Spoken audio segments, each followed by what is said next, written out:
Nearly 4 weeks ago, Windside football player Trey Meese was in the headlines after he collapsed on the football field and had to be life-flighted to Sioux City with a head injury. Initially, the Wildcats didn't have enough players to continue their season. But as it turns out, their opponents made sure Trey had an even bigger team supporting his recovery. Trey Meese misses his friends. A lot. It was this play on September 23rd at Randolph. The Windside junior caught a pass, was tackled, hit his head, and got right back up. Little screen pass there to Trey. I got up and I remember the ref saying I was going to the sideline, so I was like, okay, and then he started walking with me, and when he let go, I felt going sideways. Windside head coach Kent Lawson heard parents yelling not to let Trey walk by himself.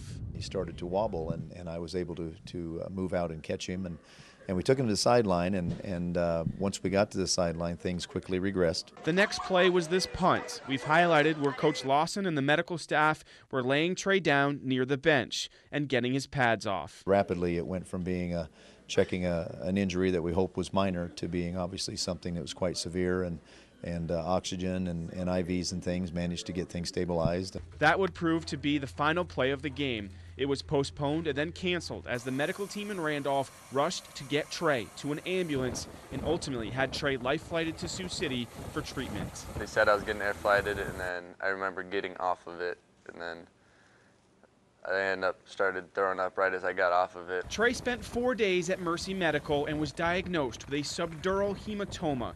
It could take up to a year for him to recover.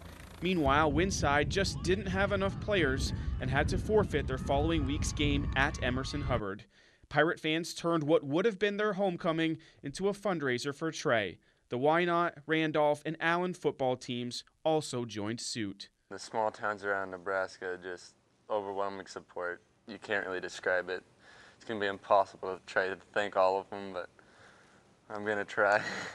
Meanwhile, Trey is usually only awake about 8 hours a day. It's pretty much my routine for the last 3 weeks is wake up, eat, then go back to sleep.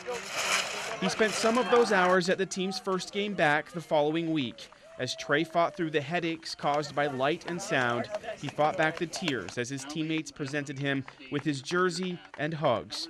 They were playing Allen, and the Eagles players gave him a cooler full of goodies. I knew the support from my team was just crazy, but that just put me over the edge. I started crying. I couldn't help it. And although Trey has decided he's done playing football, something he learned on the gridiron will drive him as he heals. A little step back, but always forward, never backwards. That's our football quote, I guess. The results of Trey's latest CAT scan are in, and he's been cleared to go back to school Thursday. The teachers have already brought in a mattress to one of the teachers' offices for when Trey needs a break. He'll be doing half days initially, and he'll get to start light activities after Thanksgiving.